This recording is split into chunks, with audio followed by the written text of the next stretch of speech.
오늘은 어린이 주일입니다. 어린이들을 기억하고 축복하고 또 저들의 신앙을 격려하는 그런 주일이기도 합니다. 우리가 코로나 이전에는 어린이 주일에 어린이들과 함께 온 가족이 예배를 드렸는데 우리가 그렇게 할 수가 없어서 오늘은 주께서 우리 어린이들에 대해서, 어린이를 통해서 우리에게 주시는 교훈에 대해서 함께 살펴보며 은혜를 나누고자 합니다. 예수님이 십자가의 죽음을 얼마 앞두신 시점에 제자들이 예수님께 질문합니다. 천국에서 누가 크니까? 사실 우리는 어떤 모임이든지 두 사람 이상이 모이면 누가 크냐, 누가 대장이냐, 누가 지도자냐, 누가 어른이냐 이것을 물어보기를 좋아하는데 우리가 천국에 간다면 천국에서는 누가 큰 자일까? 누가 예수님 옆에 앉을까? 누가 지도자의 역할을 할까? 하는 관심이 있는 것입니다. 아마 이 질문은 그들이 예수님을 따라다니는 동안 늘 가지고 있었던 질문이었을 것입니다. 그렇기 때문에 세베대의 어머니가 우리 아들들을 예수님 양옆에 앉혀주십시오 하는 이야기도 했던 것입니다. 그런데 이 질문은 또한 저와 여러분, 오늘을 살아가고 있는 우리들의 질문이기도 합니다. 천국에서는 누가 큰 사람일까? 예수님께서는 한 어린아이를 불러 제자들 앞에 세우시고 이렇게 가르치십니다. 3절 말씀입니다. 진실로 너희에게 이르노니 너희가 돌이켜 어린아이들과 같이 되지 아니하면 결단코 천국에 들어가지 못하리라. 먼저 천국에 들어가야만 천국에서 누가 큰지 아는 걸 하니까 천국에 들어갈 수 있는 자격이 누구냐라고 했습니다. 주님은 천국에 들어가려면 어린아이 같이 되어야 한다 말씀하고 계신 것입니다. 그리고 이어서 말씀하십니다. 4절 말씀입니다. 그러므로 누구든지 이 어린아이와 같이 자기를 낮추는 사람이 천국에서 큰 자니라. 다시 말하면 천국에서 큰 자가 되기 위해서는 어린아이 같이 되어야 한다는 것입니다. 천국에 들어가는 것도 어린아이 같아야 되고 천국에서 큰 사람도 어린아이 같아야 한다는 것입니다. 우리 한국 문화권, 유교적인 문화권 속에서 큰 분을 가리켜서 보통 어른 또는 어르신이라고 그렇게 불러왔습니다. 그래서 본문의 교훈을 한국식으로 표현하려면 어른이 되려면, 천국에서 어르신이 되려면 먼저 어린이가 되어야 한다는 말입니다. 역설입니다. 이것이 믿음의 역설입니다. 역설이란 모순되어 보이지만 진리를 가리키는 말입니다. 예수님은 어린이와 어른의 상관관계를 역설적으로 말씀해주고 있습니다. 어린이는 주님을 대하듯 소름이 돋아야 됩니다. 우리에게 있는 작은 어린이들, 아직 충분히 자기 의사를 다 정확하게 또 바로 할 수 없는 이들, 우리가 소중하게 여기되 내 소유라고, 내 자녀라고, 내 마음대로 그렇게 강압적으로 할 것이 아니라 저들을 죽게 하듯이 소중히 한다. 작은 어린아이 하나 대하는 것이 나를 대하는 것이라고 하셨듯이 말입니다. 그리고 어른은 또한 어린이처럼 되어야 한다고 말씀하셨습니다. 천국에 들어갈 수 있는 성숙한 인격의 진로서 어린이다움을 말씀해주고 있는 것입니다. 물론 성경에 보면 어린이 같아야 천국에 들어간다는 말씀도 있지만 어린아이를 버려야 된다고 하는 말씀도 우리에게 있습니다. 이는 영적인 미성숙 상태에 있는 어린이의 모습을 말씀하고 있습니다. 특별히 고린도전서 3장 1절로 3절에 우리 신앙인을 성숙한 사람, 미숙한 사람, 또 성장한 사람, 어린아이 같은 신앙에 대한 이야기를 하면서 이렇게 말씀하고 계십니다. 형제들아, 내가 신령한 자들을 대함과 같이 너희에게 말할 수 없어서 육신에 속한 자 곧 그리스도 안에서 어린아이들 대함과 같이 하노라. 내가 너희를 젖으로 먹이고 밥으로 아니하였노니 이는 너희가 감당하지 못하였음이거니와 지금도 못하리라. 너희는 아직도 육신에 속한 자로다. 너희 가운데 시기와 분쟁이 있으니 어찌 육신에 속하여 사람을 따라 행함이 아니리요. 여기 우리 신앙에서 신령한 사람이 있습니다. 성숙한 인격을 가진 어른을 얘기합니다. 그에 비해서 육신에 속한 자가 있습니다. 어린아이 같아요. 여기서 어린아이는 유치한 것입니다. 어린아이이기 때문에 젖을 먹고 밥을 먹지 못합니다. 어린아이이기 때문에 시기, 분쟁, 다툼이 있습니다. 육신에 속한 사람을 가리켜 말씀하고 있는 내용입니다. 바로 이 어린아이 같음, 육신에 속한 것 때문에 고린도 교회가 분쟁과 탕파 속에 있다고 지적하고 있는 것입니다. 이런 면에서 어린아이의 특징은 유치한 것입니다. 오히려 우리는 이런 어린아이의 상태에서 벗어나서 성숙한 신앙의 자리로 이르러야 합니다. 그럼에도 불구하고 예수님은 우리가 어린아이에게 배울 것이 있다고 말씀하십니다. 우리 어른들이 어린아이에게 배울 것은 천국 백성의 인격적인 본질을 형성하는 것이라 말씀하는 것입니다. 그렇다면 천국 백성이 배워야 할 어린이다움의 특성은 무엇일까요? 세 가지를 말씀할 수 있습니다. 첫째로는 어린이의 신뢰성을 배워야 합니다. 어린이를 어른과 비교할 때 가장 현저한 대표적인 특성은 신뢰성입니다. 어린이는 잘 믿습니다. 이에 비해서 어른들은 잘 믿지 않습니다. 우리 어른들이 어린이들에게 많이 주의시키고 또 어디 내보낼 때 하는 말이 있습니다. 사람 다 믿지 말라 하는 것입니다.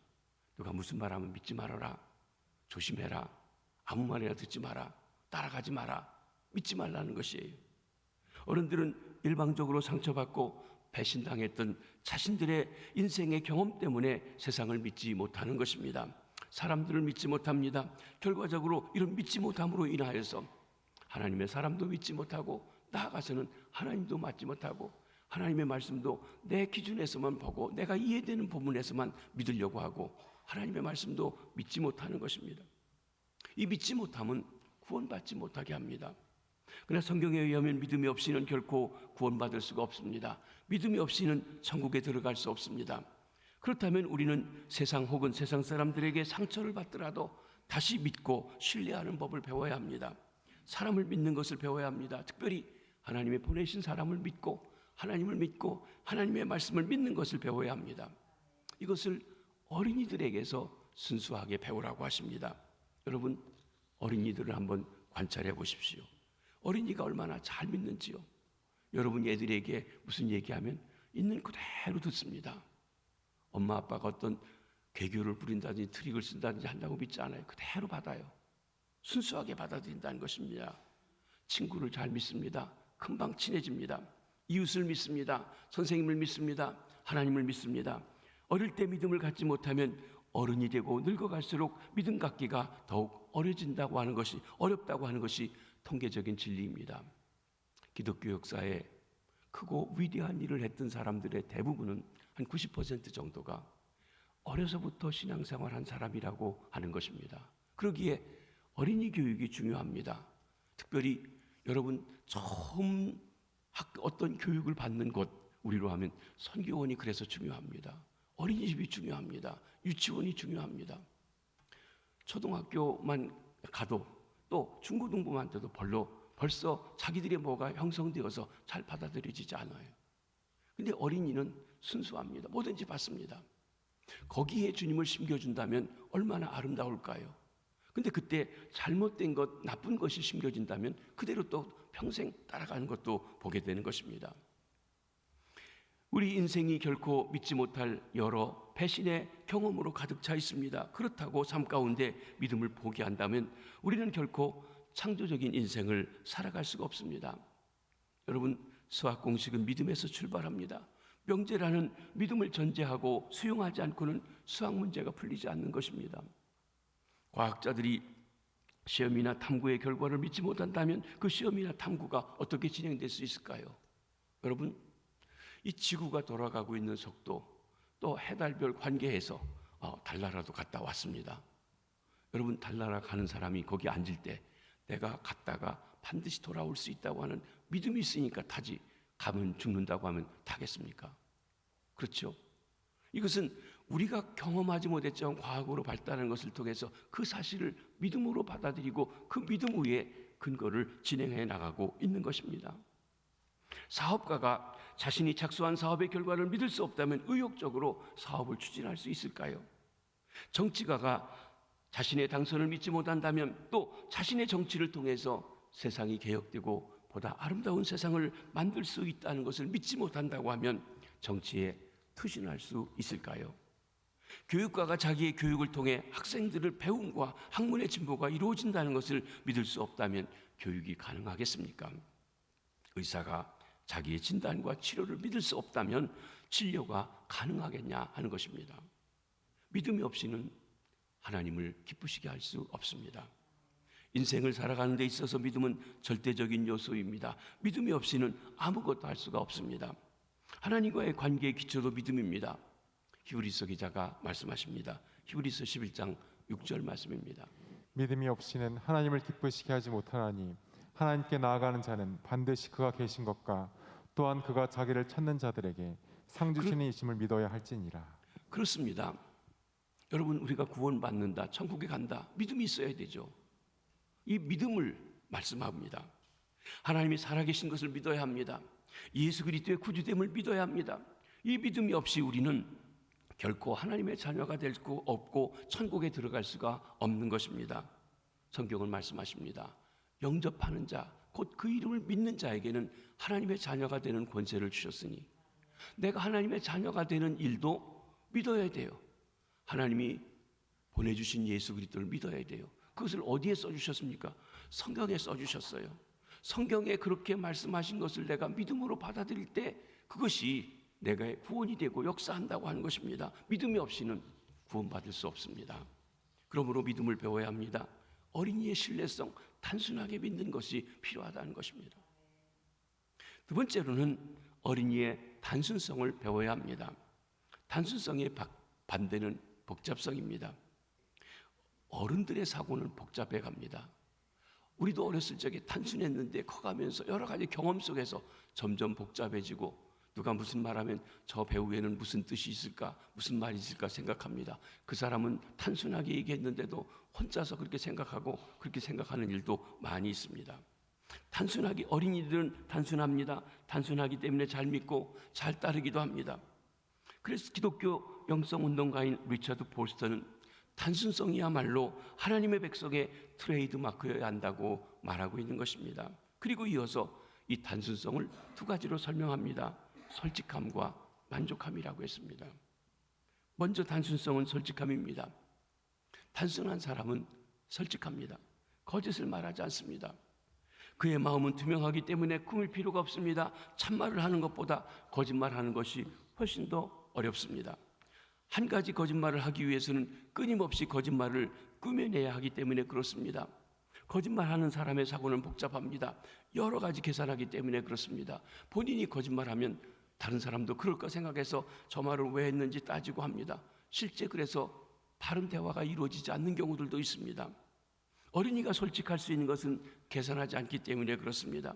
여러분, 손익계산을 우리가 일일이 확인한다면 우리가 예수님을 따를 수 있을까요? 하나님을 믿을 수 있을까요? 예수님의 12제자의 공통된 하나의 특징이 있습니다. 그것은 그들의 단순성입니다. 나를 따르라. 모든 걸 두고 따랐습니다. 나를 따르라. 자기의 직업을 놓고 따라갑니다. 아주 단순합니다. 따르라는 말에 그냥 따르는 것이에요. 아, 예수 따라가면 내게 먹고 살 수 있을까? 출세할 수 있을까? 천국에 어떻게 될까? 따지지 않았습니다. 믿고 의지하고 신뢰하고 따랐다는 것입니다. 단순하게 믿고 단순하게 예수님을 따라 나섰습니다. 이렇게 단순하게 했던 그들의 삶이 세상을 감동시키고 보잘것없는 그들이 하나님 나라에서 큰 자로 쓰임받게 되어진 것입니다. 단순성의 또 하나의 표현은 만족함입니다. 단순한 사람은 단순한 것으로 만족합니다. 그 만족의 현재에 있습니다. 그는 10년이나 20년 후에 미래를 생각하고 걱정하지 않습니다. 어린이들을 보십시오. 별것 아닌 것 가지고 기뻐하고 만족합니다. 아이스크림 하나만 사줘도 과자 하나만으로도 만족하고 행복할 수 있는 이가 어린아이입니다. 아까 제가 우리 애들이 원하는 거 보니까 용돈 더 달라고 했는데 용돈도 뭐 많이도 아니더라고요. 5,000원만 더 주세요. 10,000원만 더 주세요. 그러는 거예요. 사실 보면 그렇게 크지 않습니다. 작은 것만 가지고도 좋은 것이에요. 누가 어린이들에게 아주 신식으로 된 고급의 기계가 된 그런 장난감을 좋아한다고 했습니까? 어른들이 그렇게 만들으신 거예요. 어른들이 그거 사다 주고 좋아하는 것이에요. 어린이들에게 세상에 장난감이 아닌 것이 없습니다. 여러분, 사실 그런 장난감이 요즘 비싸게 사는 장난감이 없는 세상에서도 종이조각 하나, 떨어진 단추 하나, 나뭇가지 하나, 기어다니는 곤충 하나 모두 신기한 장난감이었습니다. 아마 저희 또래나 비슷한 연배에 있는 분들도 여러분 어떤 기계로 된 장난감 없었습니다. 종이 접어가지고 페딱지 치면서 또 뜰에서 이렇게 해가지고 땅 따먹기 해가면서 나무 잘라가지고 자치기 해가면서 얼마나 재밌게 놀았는지 모릅니다. 그렇지 않습니까? 얼음 지치기 할 때 대단한 썰매나 스케이트가 없어도 우리 얼음 지치기 잘하면서 재밌게 지냈다는 것입니다. 이런 것들과 놀기에 정신이 빠져서 있는 그 어린이들의 천진난만함을 보십시오. 행복이 충만합니다. 바로 그 자체입니다. 지나치게 결과 중심적으로 목표 지향적으로 오늘의 가치관을 가진 사람 현대인들에게 단순한 행복을 빼앗기고 있는 것입니다. 중세시대 때 있었던 이야기입니다. 어떤 수도사 지망생이 산 높은 곳에 있는 수도원을 힘들여서 찾아 올라왔습니다. 그리고 큰 스승인 수도원장 앞에 넙죽 엎드리더니 진리를 배우기 위해서 왔느라고 간청합니다. 간청을 들은 수도원장이 젊은 수도사 지망생에게 이렇게 물어봅니다. 산 위를 올라오는 동안 무엇을 보았느냐? 그는 수도원을 찾느라고 아무것도 보지 못했다고 대답을 했습니다. 그러자 수도원장이 이렇게 말합니다. 내가 산길을 오르는 동안 무심코 지나쳐버린 한 송이 꽃의 행복, 절절 흐르는 시냇물의 노랫소리를 떠나서 어디서 진리를 찾고 행복을 구하려 하느냐? 그 숱한 진리와 행복을 떠나 어디서 진리를 찾고 행복을 구하겠느냐? 그리고는 그를 되돌려 보냈다고 하는 것입니다. 사실 우리는 거기 가면 행복하다고 생각합니다. 그래서 그 가는 과정을 잃어버립니다. 우리 젊은이들이 집을 사면 행복하다고 생각합니다. 그리고 그 과정에서 어렵습니다. 그 과정을 잃어버리고 산다는 것이에요.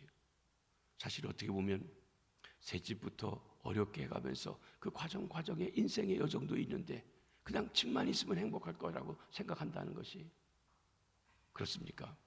그 과정이 중요하다는 것입니다. 사실 눈을 뜨고 보면, 믿음의 눈을 뜨고 보면 우리 주변에 지금 여기서도 만족할 수 있는 행복이 지천으로 널려져 있습니다. 지금 곧 믿음의 눈을 뜨실 수 있게 되길 바랍니다. 내가 숨쉬고 있다고 하는 행복, 사랑하는 사람과 어울려 교제를 나눌 수 있는 행복, 믿음을 선물로 받고 하나님을 찬양하며 예배하며 살아갈 수 있다고 하는 행복, 주변의 모든 것이 행복으로 우리에게 다가올 수 있는 것입니다. 이런 단순함에 눈이 열린다면 우리는 지금 여기서도 천국을 보고 천국을 누리는 자가 될 줄로 믿습니다.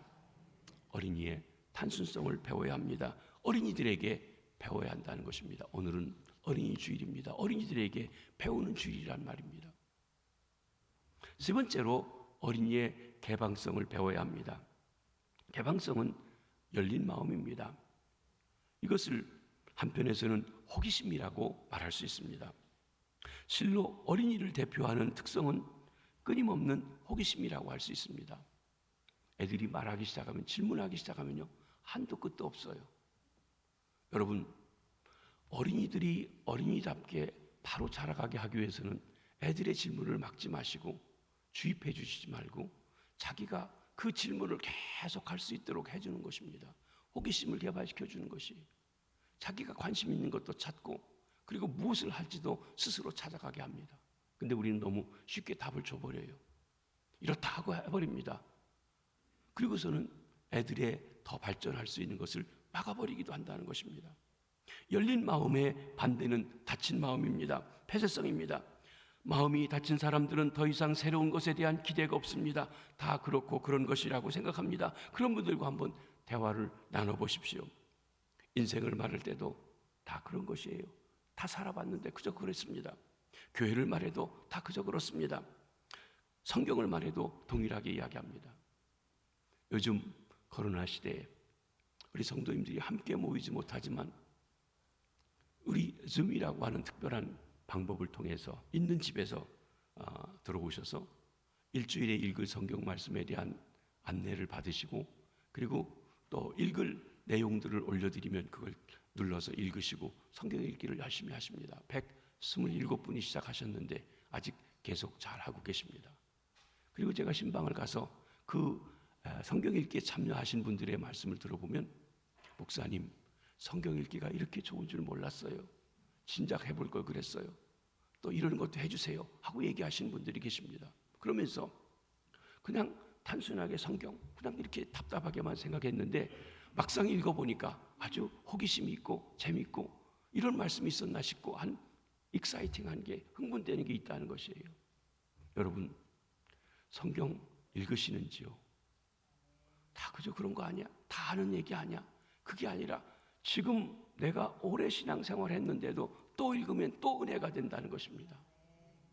저는 목사가 되어서 성경을 몇 권을 바꿨어도 지금도 읽어도 또 은혜가 됩니다. 그렇습니다. 여러분, 모든 것을 그저 그런 것으로 치부해버리면 더 이상 탐구하지 않게 됩니다. 대부분 성인들의 의식구조가 그렇습니다. 내가 내 나이가 몇인데 그걸 또 해. 그래서 꿈이 없습니다. 발전이 없습니다. 호기심이 없습니다. 우리 어르신들 감사해요. 사실 이 줌이라고 한다든지 핸드폰 가지고 이 영상을 받아가지고 참여해서 보는 것, 이 쉬운 일이 아닌데 포기하지 않고 끈질기게 배우려고 하고 또 배우고 해도 또 안 되면 또 배우고 해가지고 이제 한다는 것이에요. 그래요. 나이 들었으니까 안 한다고 아니라 배우셔야 돼요. 여러분, 이 영상이 없는 그냥 전화만 받는 핸드폰 가지신 어르신이 있다면 자기들한테 영상이 있는 걸로 바꿔달라고 하세요. 그리고 배우세요. 얼마나 재밌고 유익한 일이 많은지 몰라요. 아이고, 내 나이가 몇인데 전화만 받으면 됐지. 그게 늙은이에요. 그렇게 제한하지 마세요. 지금도 배워서 줌이 뭔데? 배우세요. 줌 가르쳐 드릴게요. 그리고 그 집에 앉아서도 성경 공부 다 하세요. 아파도 하실 수 있어요. 교회 안 와도 다 예배 드리실 수 있고요. 그 장치가 있다는 것이에요. 그래요. 여러분, 호기심입니다. 발전이 호기심이 없으면 없습니다. 어린이들을 유심히 관찰해 보십시오. 그들에게 모든 것이 새롭습니다. 그들은 끊임없이 탐구하고자 합니다. 그들은 하나님에 대해 더 알고 싶어 합니다. 하나님이 만든 세상을 더 알고 싶어 합니다. 하나님이 만드신 사람에 대해서도 더 알고 싶어 합니다. 하나님이 예비하신 천국의 신비를 알고 싶어 합니다. 이것이 바로 천국 백성들의 특징이라고 하는 것입니다. 이 알고 싶어 하는 호기심이 인류의 문화를 발전시켰습니다. 여러분, 인간이 만들어낸 것이 아니라 하나님이 우주 만물 속에 놓으신 신비로운 것을 호기심으로 질문하면서 하나씩 깨닫고 발견하여서 오늘까지 이르게 된 것입니다. 그런데 다 알고 있나요? 아니요. 무궁무진한 진리가 이 우주 만물 속에 있다는 것입니다. 그런데 본문에 등장하는 예수님의 제자들은 본질적인 것에 대한 호기심을 상실한 채 비본질적인 것을 가지고 논쟁을 하고 있었습니다. 그들의 생각은 천국에 대한 호기심보다는 천국에서 누가 더 높은 자리에 앉게 될까? 천국에서는 누가 더 귀한 자리에 앉게 될까 하는 것에 고정되어 있다는 것입니다. 세속적인 관심에 생각이 고정되어 천국에 대한 경이로움을 깨닫지 못하고 있었던 것입니다. 그런데 예수님은 진정 큰 자, 진정한 어른이 되려면 먼저 어린아이가 되어야 하고 어린아이의 성품을 바로 가지고 있는 사람이 큰 자다, 하늘나라에서 큰 자다, 그렇게 이야기했습니다. 회개하고 어린이의 마음을 가져야 한다고 했습니다. 개방성이 우리로 하여금 젊게 한다고 하는 말씀을 주신 것입니다. 유대인 랍비 시드니 그린버그는 정신적인 청년과 정신적인 노인의 차이를 이렇게 구분해서 말했습니다. 우리가 사람을 믿는다면 청년이다. 그러나 사람을 의심으로만 대한다면 우리는 노인이다. 우리가 받기보다 주고자 한다면 청년이다. 그러나 받기만을 기대한다면 우리는 노인이다. 우리가 즐길 것을 즐길 줄 안다면 청년이다. 그러나 인생이 뜻대로 안 된다고 해서 꿈을 포기한다면 우리는 노인이다. 우리가 새로운 아이디어를 찾고 있다면 청년이다. 그러나 만일 우리가 예로부터 존재한 편견에만 사로잡혀 있다면 우리는 노인이다. 우리가 아직도 성공을 위해 꿈꾸고 일하고 있다고 하면 청년이다. 그러나 공상만 일삼고 있다면 우리는 노인이다. 우리가 매력적인 사람이 되려고 노력한다면 청년이다. 그러나 더 이상 아름다움에 관심이 없다면 우리는 노인이다. 우리가 아직도 사랑을 찾고 있다면 청년이다. 그러나 고독을 떠나지 못한다면 우리는 노인이다. 우리가 아직도 행복을 추구한다면 청년이다. 그러나 대가를 지불하려고 하지 않고 행복을 찾는다면 우리는 노인이다. 우리가 사랑을 주고받을 줄 안다면 청년이다. 그러나 사랑을 받기만 하려고 한다면 우리는 노인이다. 우리가 모든 것을 나의 성실성에 달려있다고 믿고 아직도 열심히 노력하고 있다면 청년이다. 그러나 그렇지 못한다면 우리는 노인이다. 개방성은 창조의 원리입니다. 원천입니다. 우리 가운데 나이가 많지만 청년이 있습니다. 한편 나이는 어리지만 노인도 있습니다. 천자는 청년 노인이라고 합니다. 나이는 숫자뿐이라고 하면서 나이에 상관없이 얼마나 젊은 생각을 하고 개방적인 생각을 하고 진취적인 생각을 하는지 모릅니다. 그에 비해서 나이도 어린데 노인 같은 일을 애늙은이라고 합니다. 우리는 유교적인 문화관에서 애늙은이를 만드는 걸 좋아했습니다. 그래서 애들이 어른같이 말하고 아빠라고 하자고 아버님 이렇게 하는 걸 좋아하고 그랬습니다. 그런데 그것은 성경적인 방법이 아닙니다. 하나님의 방법이 아닙니다. 애늙은이 만들지 말고 젊은이는 젊은이답게 어린이는 어린이답게 해야 된다고 하는 것입니다. 사랑하는 성도 여러분, 여러분이 여러분을 오늘 말씀을 들을 때 여러분은 청년이십니까? 아니면 노인이십니까? 내가 나이는 많지만 생각하는 것이나 삶의 자세가 청년과 같으십니까? 아니면 노인과 같으십니까? 저는 모든 어른들이 이런 개방성을 지닌 어린이의 마음 혹은 청년의 마음으로 살아가시게 되기를 바랍니다. 개방성이 창조력의 원천이 되는 것입니다. 우리가 열린 마음으로 창조할 수 있는 한 인생은 무한한 가능성이 있습니다. 요즘 코로나 바이러스 감염증 이후에 한동안 우리는 K-방역이라고 하면서 방역을 우선했습니다. 그런데 어느 순간에 보니까 방역만 가지고는 아니고 그 병균을 차단할 수 있는, 막을 수 있는 vaksin이 우리에게 있어야만 된다는 걸 알게 됐습니다. 전 세계가 vaksin을 개발하고 있습니다. 그리고 vaksin을 많이 개발해서 주사한 나라들은 벌써 이 마스크를 벗고 활기 있게 살아가고 합니다. 그런데 vaksin을 숫자가 적고 한 우리는 아주 계속 언제 벗을지 모르는 가운데 있는 그런 게 있어요. 지난번에 한번 신문에 이런 걸 봤습니다. 왜 대한민국이 세계적인 수준에 이르고 있는데 다른 나라들이 개발하는 vaksin을 우리 한국은 개발하지 못할까? 그런데 우리나라에 최고의 수재들이 모여있는 서울대학 그리고 과학의 원천이라고 하는 카이스트의 총장들이 대담한 얘기 속에 이런 얘기를 보았습니다. 우리 한국 교육의 방식으로는 vaksin을 개발할 수 없습니다. 그게 뭔가 하면 취입식 공부를 하는 거예요. 자기가 질문하고 개발하고 그리고 창의적으로 할 수 있는 그것을 교육을 시키지 않았다는 것입니다. 여러 해 전에 제가 미국에 있을 때 불란서에 있는 목사님이 있어서 그 아이들이 어릴 때 갔었는데 거기서 그런 얘기를 들었습니다. 아이들에게 향수를 냄새를 맡아주고 그걸 그림으로 그리라는 거예요. 여러분 그런 이야기를 우리 교육할 때 한 번이라도 들어본 적 있습니까? 없습니다. 향수 냄새를 맡고 그걸 그림을 그린다, 글을 쓴다. 교육이 그렇기 때문에 그들이 예술적이고 창의적이 된다는 것이 그렇습니다. 여기 이렇게 어떤 개방해서 그들이 자유롭게 그 창의적으로 할 수 있는 걸 해야 되는데 우리는 딱 정해놓은 대로 이대로 해야 돼. 이렇게 하면 안 돼. 아이들에게도 혹시 그렇지 않습니까? 우리가 다음 세대 얘기할 때 다음 세대가 이래야 돼 하고만 정해주지 않냐는 것이에요.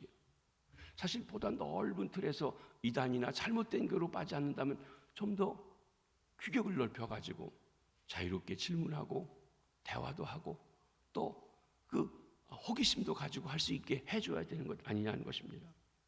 우리가 열린 마음으로 창조할 수 있는 한 인생은 무한한 가능성이 있습니다. 인류 역사를 보면 소위 창조의 계절이 지났다고 생각하는 노년기에 오히려 더 위대한 창조를 남긴 사람들의 기록으로 가득 차 있습니다. 여러분 나이가 들면 끝난 것이 아니라는 것이에요.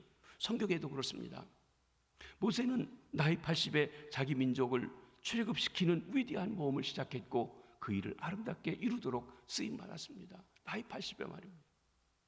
갈렙은 85세 45년 전에 하나님이 약속하신 그 땅, 우리가 아직 점령하지 못했는데 그 산지를 내게 주소서, 내가 들어가서 그걸 점령하겠습니다 하면서 나이가 들은 대가를 요구하기보다는 오히려 자기 힘으로 그를 탈취하겠다고 하는 미완성 과제를 향한 인생의 도전을 시작하는 것입니다. 안나는 84세에 메시아 대망의 기도가 응답받는 기적을 체험하게 되었습니다. 사도 요한은 90세에 그가 판모섬의 유배를 갔지만 하나님께로부터 환상을 받아 역사에 대한 불멸의 계시, 요한계시록을 받아 기록할 수 있게 되었습니다. 아브라함은 나이 100세에 하나님께로부터 약속된 생명 이삭을 받아 품에 안을 수 있었던 것입니다. 성경 외에도 우리 주변에도 그런 일들이 많이 있습니다. 여러분, 한국 사람들이 많이 먹는 음식 중에 이 치킨집이 있고 우리 교인들 중에서도 여러 가지 치킨집이 있습니다. 제가 닭고기를 좋아하는 편, 이 얘기하면 큰일 났는데 닭만 좋아하는 줄 알았는데 그렇지 않고 닭을 잘 먹습니다. 그런데 여러 가지 맛있는 게 많이 있는데 미국에 켄터키 프라이 치킨이라고 있어요. 이 켄터키 프라이 치킨이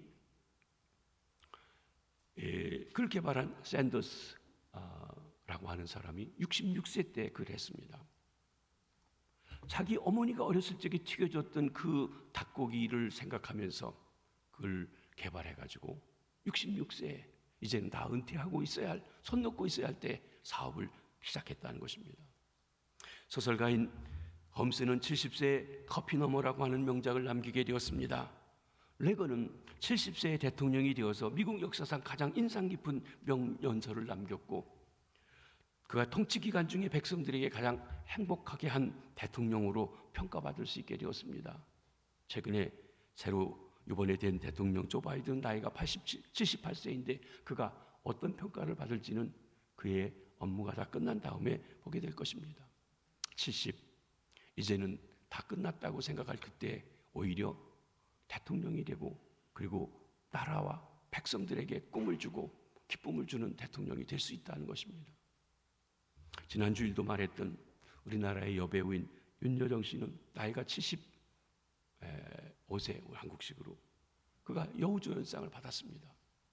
그분이 말한 것 중에 아주 인상적인 건 최고가 되려고 하지 말고 최저도 아니고 최중이 되면 안 되겠냐고, 다 짓밟고 올라가고만 아니라 함께 살면 안 되겠냐고, 내가 당신들보다 더 잘나서 이 상을 받은 게 아니라 각각의 역할에 다른데 내가 좀 더 운이 좋아서 됐다고 얘기한 것이, 그분이 신앙인은 아닐지 모르지만 생각하는 것이 상당히 나이가 들었음에도 열려있는 사고를 하고 있다고 하는 걸 보게 됩니다.